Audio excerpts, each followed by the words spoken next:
तो चलिए, hello students. आपका अपना यूट्यूब चैनल आर के ट्यूटोरियल में स्वागत है। तो स्टूडेंट्स, जैसा आपको ये पता चल चुका है अब कि आपका एग्ज़ाम 2 टर्म में होने वाला था, लेकिन अब एक ही टर्म में एग्ज़ाम होगा। उसमें आपका जो फर्स्ट टर्म का सिलेबस है वो ऑब्जेक्टिव आएगा, और जो सेकेंड टर्म का सिलेबस है उसमें सब्जेक्टिव आएगा। तो हमने ऑब्जेक्टिव वीडियो भी बनाना शुरू किया था, और साथ साथ आया तो मैंने सोचा कि अब कुछ सब्जेक्टिव भी बना दूँ। तो स्टूडेंट्स, आप इसमें ध्यान से सुनेंगे कि जो आपका सब्जेक्टिव सिलेबस दिया है, मैं उस सब्जेक्टिव के अनुसार हर चैप्टर का अब सब्जेक्टिव शॉर्ट आंसर क्वेश्चन बताने जा रहा हूँ। तो मैं आपसे उम्मीद करता हूँ कि यह आपको काफ़ी हेल्पफुल होगा। और तो चलिए, आप वीडियो के अंत तक बने रहेंगे। और अब इस वीडियो पर नए हैं तो और इस चैनल पर नए हैं तो इस चैनल को लाइक एंड सब्सक्राइब जरूर कर लें, जिससे कि आने वाला हर वीडियो का नोटिफिकेशन आपके पास तक जल्दी से पहुँच जाए। तो चलिए, अब हम लोग शुरू करते हैं। इसमें कुछ क्वेश्चंस हैं, तो हम उम्मीद करते हैं कि देखते हैं कितना कम से कम 8 से 10 क्वेश्चन हम आपके साथ डिस्कस करने जा रहे हैं, लेकिन हम उम्मीद करते हैं। चलिए, तो स्टार्ट करते हैं। क्वेश्चन नंबर 1 देखिए क्या कहता है आपसे कि हु इज़ जो। आपको ये स्टोरी पता होगा, आप पढ़े हैं कि इसमें जो मुख्य रूप से कहानी है और इसके जो मेन कैरेक्टर्स हैं, उसमें 3 से 4 ही हैं जिसका कि मुख्य रोल फॉलो करता है। जिसमें आपका पहला ये है कि एक जो है, जो एक लड़की है, और वो जो है उसके पिताजी हैं एक जैक। जो जैक अपने बेटी, आप कह सकते हैं, जो को एक कहानी सुना रहे हैं रोजर स्कंक के बारे में। तो इस कहानी में बहुत सारे ऐसे इंसिडेंट हुआ था जो कि हम लोग स्टोरी में पढ़ चुके हैं।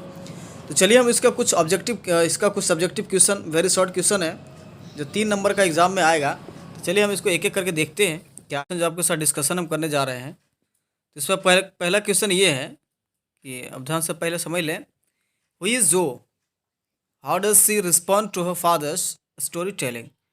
जो कौन है, और वो अपने फादर्स जो जो जैक हैं वो कहानी कह रहे हैं, तो उसका रिस्पॉन्ड कैसे करते हैं। तो चलिए, हम लोग जो लिखा हुआ है वो देखते हैं पहले कि जो is a 4 years old little girl. जो एक 4 साल की एक छोटी लड़की है। हर फुल नेम इज़ जोनी। उसका जो फुल नेम है वो जोनी है, बट सी इज़ कॉल्ड जो इन शॉर्ट। जो is a 4 years old little girl. जो एक 4 साल की लड़की है, छोटी लड़की है। और फुल नेम इज़ जोनी। उसके जो पूरा नाम है वो जॉनी है, बट सी इज़ कॉल्ड जो इन शॉर्ट। लेकिन उसे शॉर्ट में उसे जो कहा जाता है। Her father Jack tells her stories out of his own imagination. उसके जो पिताजी हैं वो क्या कह रहे थे, उसके जो पिताजी वो कह रहे थे अपनी इमेजिनेशन से, अपने कल्पना के द्वारा जो है वो एक कहानी कह रहे हैं। दो the story is almost predictable for her. उसके लिए जो कहानी थी वो प्रिडिक्टेबल थी, वह जस्ट लगता था कि इमेजनरी है। But she listen to it very attentively. लेकिन उसे क्या करती थी, वो ध्यान से सुनती थी। She ask different questions and corrects her father if he gets anything wrong. और वो उतना ही नहीं, उसका जो हैबिट था, शी आस्क डिफरेंट क्वेश्चंस, वो अलग अलग तरह के क्वेश्चन भी पूछती थी। And corrects her father if he gets anything wrong. और वो इतना अटेंटिव होकर के सुनती थी, अगर कभी कभी बीच में फादर उसके गलती भी बोलते थे तो गलती को वो तुरंत करेक्ट कर देती थी। और इसके अंदर इतना जिज्ञासा थी कि वो जानने का प्रयास करती थी कि what will be the next, आखिर आगे क्या होगा। वो कभी कभी सजेस्ट भी करती है। तो ये क्वेश्चन था आपका पहला कि जो कौन है और वो अपने फादर का रिस्पॉन्ड कैसे देती है। चलिए, क्वेश्चन नंबर 2 हम लोग देखते हैं। क्वेश्चन नंबर 2 आपसे क्या कहता है, तो कहते हैं कि what did Jo want the wizard to do when Mommy Skunk approached him. अब आपको ये पता होगा, स्टोरी जब आप पढ़े होंगे तो आपको पता होगा कि जो फाइनली किसके पास पहुंच चुका था, विजार्ड के पास पहुंच चुका था। और विजार्ड के पास जब पहुंचा था तो उसका जो बॉडी का स्मेल था वो चेंज हो चुका था। तो अब यहाँ पे आपसे यही क्वेश्चन पूछता है, what did Jo want the wizard to do when Mommy Skunk approached him.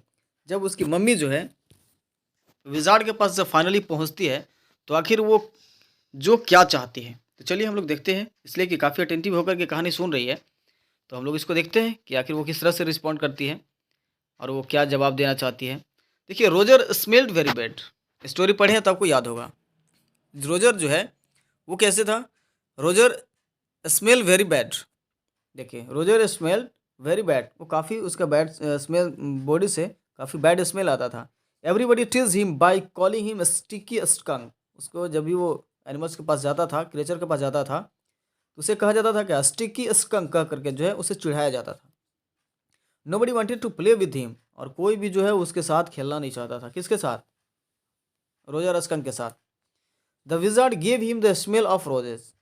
तब क्या होता है कि आपको स्टोरी पढ़े हैं तो आपको पता होगा कि जब रोजर के साथ जब बहुत सारे समस्या हो जाती है, उसके साथ बैड स्मेल आता है, कोई एनिमल्स जब खेलना नहीं चाहता है, तो ओल ने उसे फाइनली सजेस्ट करता है कि तुम्हें किसके पास जाना चाहिए, विजार्ड के पास जाना चाहिए, और विजार्ड ही आपका क्या करेगा, सॉल्यूशन करेगा।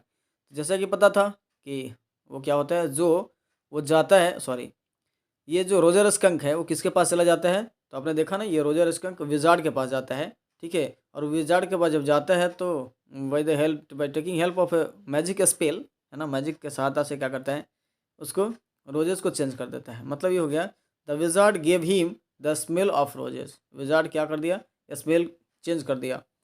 He was very happy. और जब वो स्मेल को चेंज कर दिया तो रोजर स्कंक जो है वो क्या हो जाता है, काफ़ी हैप्पी हो जाता है। लेकिन यहाँ पर टर्निंग पॉइंट में क्या हो जाता है, but mother skunk thought otherwise. लेकिन दोनों का जो विचार था वो काफ़ी अलग था। जो रोजर स्कंक था उसका विचार अलग था, और ये जो है आपका उसकी माँ जो थी, उसके माँ का विचार अलग था। दिस मेड जो वेरी एंग्री। और आपको ये पता है कि जब भी वो कहानी सुन रही है ना, तो जब भी कुछ अलग आता है तो वो काफ़ी गुस्से में हो जाती है। तो उसी तरह से दिस मेड जो वेरी एंग्री, और यही चीज़ थी जो वो क्या करता है, वो जो काफ़ी एंग्री हो जाती है। She wanted that the wizard should heat mummy skunk back. और वो यही चाहती थी कि जिस प्रकार उसे पनिशमेंट दिया गया था, मतलब जब विजार्ड ने उसको चेंज कर दिया था बैड स्मेल को रोजेज़ में, तो वो चाहते थे कि वो काफ़ी खुश है, उसको वही रहने दिया जाए। लेकिन जैसे वो क्या करती है, फिर वो माँ जो है वो जाती है और उसको हिट करती है विजार्ड को। अब यहाँ पे स्टोरी यहाँ पे इस तरह से एंड जब हो रहा था तो वो काफ़ी इंसिस्ट करने लगती है। क्या करने लगती है, she wanted that the wizard should hit mommy skunk back, कि मम्मी का जो मम्मी की जो माँ थी उन्हें वापस वो क्या करे, वो मारे। तो यही था आपका question, what did Jo want the wizard to do when Mommy Skunk approached him. जब उसकी माँ जब पहुँचती है तो जो क्या चाहती थी कि उसका जो विजार्ड है वो क्या करे। तो आपको आंसर देख लिए, Roger smell very bad, everybody tease him by calling him sticky skunk, nobody wanted to play with him, the wizard give him the smell of roses, he was very happy but mother skunk thought otherwise, this made जो very angry, she wanted that the wizard should hit mommy skunk back. आपको यह question समझ में आ गया होगा। चलिए अब question number 3 देखते हैं। क्वेश्चन नंबर आपसे 3 ये बोलता है कि why does Jo insist that her father should tell her the story with a different ending. अब आपको स्टोरी जब पढ़े होंगे तो आपको याद होगा कि स्टोरी एंड यहाँ पर ये हो जाता है, अकॉर्डिंग टू हर फादर, जो जैक है वो स्टोरी को ये कह देते हैं कि वो उसकी माँ जो है वो जाती है और उसको क्या करती है, विजार्ड को हिट करती है, मारती है अम्ब्रेला से, और इसके बाद फिर उसका वापस कर देती है। जो रोजेस का स्मेल था वो कहती है कि उसे वापस कर लो। तो यही तक स्टोरी एंड हो रहा था। लेकिन क्वेश्चन आपसे ये पूछ रहा है कि why does Jo insist that her father should tell her the story with a different ending. वो बार बार इंसिस्ट कर देती है, जिद कर देती है कि नहीं, ये ऐसा स्टोरी एंडिंग नहीं होना चाहिए। आखिर क्योंकि जब उन्होंने मदद किया, विजार्ड ने रोजर स्कंक को मदद किया, तो उसे पनिशमेंट नहीं होना चाहिए। तो चलिए हम लोग देखते हैं इसका आंसर क्या हो सकता है। जो आपको पता है, Jo is a very child, Jo being a child fail to accept the harsh realities of life. मतलब वो नहीं चाहती थी कि जिस प्रकार उसे रोजर स्कंक के साथ जो परेशानियां हो रही थी वो बैड स्मेल का, उसके साथ फिर से वापस हो। According to her Roger Skunk was happy with the smell of roses. आपको ये पता है कि रोजर स्कंक जो है पहले जब बैड स्मेल था तो काफ़ी उदास रहती थी, उदास रहता था। लेकिन अब यहाँ पे कहता है कि जब उसका स्मेल चेंज हो जाता है तो क्या हो जाता है, काफ़ी खुश हो जाता है। Roger Skunk was very happy with the smell of roses, she didn't want him to smell bad. वो ये नहीं चाहती थी कि उसका शरीर से बैड स्मेल फिर से वापस आए। That was why she insisted that her father should tell the story in which the wizard hits Mommy. इसलिए वो बार बार इंसिस्ट करती है, जीद करती है अपने फादर से कि नहीं, इसका एंडिंग जो है इस तरह का स्टोरी नहीं, एंड नहीं होना चाहिए, है ना। क्या एंड होना चाहिए, in which the wizard hits mommy skunk and doesn't change Roger smell back. तो वो चाहती थी कि उसका जो उसकी जो जिस तरह से मम्मी उसको हिट की है उसी तरह से वो क्या करे, जो विजार्ड है वो भी इसको हिट करे, है ना, और उसका जो रोजर स्कंक का जो बैड स्मेल है उसका चेंज ना हो। लेकिन वो जो माँ है वो नहीं, जो रोजर सॉरी जो जैक है वो नहीं चाहते थे इसका निगेटिव इम्पैक्ट हो, इसलिए। चलिए अगला क्वेश्चन आपको ये समझ में आ गया होगा। चलिए हम लोग क्वेश्चन नंबर 4 देखते हैं। क्वेश्चन नंबर 4 आपसे क्या कहता है। क्वेश्चन नंबर 4 कहा कि how did the wizard help Roger skunk. Question वही है, थोड़ा थोड़ा घुमा घुमा के है। How did the wizard help Roger skunk, wizard ने रोजर स्कंक का मदद कैसे किया। तब तो कुछ जान ही रहे हैं, देखते हैं इसका आंसर क्या हो सकता है। चलिए हमने आपको आंसर दिया है कि Roger skunk went to the wizard to get rid of his awful smell. Get rid of his होता है छुटकारा पाना। अब ये कहता है कि यहाँ पर जो है कि रोजर स्कंक जो है went to the wizard to get rid of, छुटकारा पाने के लिए किस चीज़ से, वो awful smell very bad smell से छुटकारा पाने के लिए जाता है। The wizard asked him what he wanted to smell like and Roger replied that he wanted to smell like Roger. जब उसके पास जाता है तो पूछता है कि which type of smell do you want, किस तरह का स्मेल आप चाहते हो।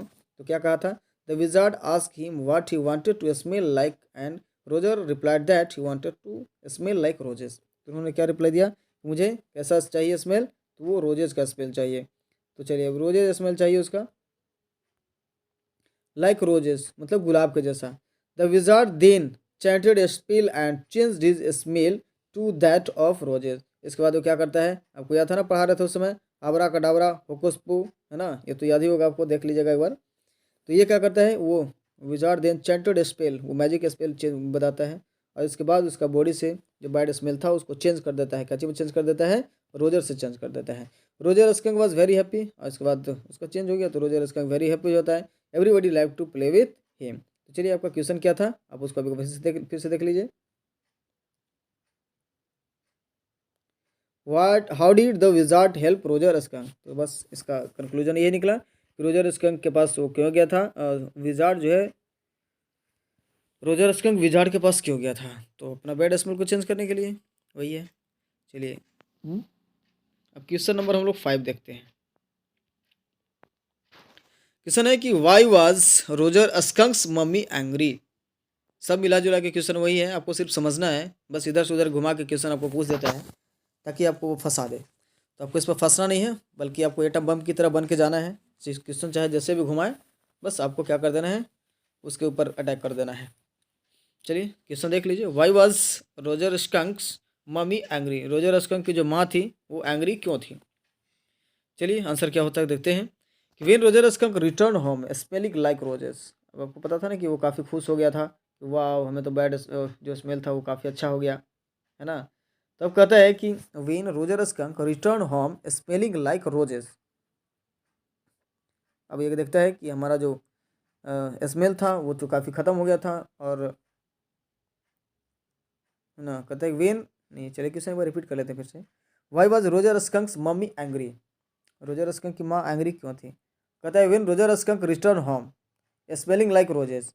कहता है कि जब उस जो रोजर स्कंक जो है वो क्या किया था, आया था उधर से वापस होकर के, तो उसका स्मेल कैसा आ रहा था, रोजेस आ रहा था, काफ़ी खुश नज़र आ रहा था। ही वॉज वेरी हैप्पी, जो रोजर स्कंक था वो क्या था, काफ़ी खुश था। But his mother was angry, लेकिन उसकी माँ क्या हो गई थी, काफ़ी क्रोधित हो गई थी। तो यही तो क्वेश्चन पूछ रहा है, क्यों क्रोधित हो गई थी।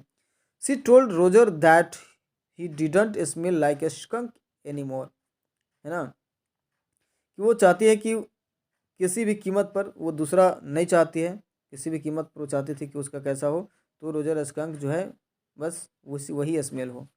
सी was angry because Roger had lost his individuality, और ऐसा इसलिए वो काफ़ी गुस्से हो जाती है क्योंकि इससे उसका जो अपना पर्सनल जो आइडेंटिफिकेशन था वो क्या हो चुका था, समाप्त हो गया था। तो चलिए आज हम क्वेश्चन 5 ही डिस्कस करते हैं इसमें, और हम आपसे उम्मीद करते हैं कि इसका हम पार्ट 2 बहुत जल्द लेके आने वाले हैं। ये इसमें 5 क्वेश्चन है, और इसमें और भी देख लेते हैं, 6 क्वेश्चन और भी हम इसका डिस्कस करेंगे। तो आप इस वीडियो में बने रहेंगे, और पार्ट 2 इसको देखना नहीं भूलेंगे। चलिए और भी अगर आपके मन में कोई इस चैप्टर से रिलेटेड कोई क्वेश्चन उठेगा तो आप हमको कमेंट बॉक्स में बताइए, और मैं इसको आपके साथ डिस्कस करूँगा। तो दोस्त आपके लिए मैं ये वीडियो बना रहा हूँ, तो आपका तो एक लाइक बनता है, कम से कम लाइक करें, और साथ साथ अपने फ्रेंड्स को भी शेयर करें, जिससे कि वो इस लॉकडाउन में तो पढ़ाई नहीं हो पाई है, लेकिन फिर भी वो अपने घर बैठे वो आंसर कम से कम कंप्लीट कर ले। चलिए, आप पार्ट 2 के लिए तैयार रहिए। Thank you, have a nice day.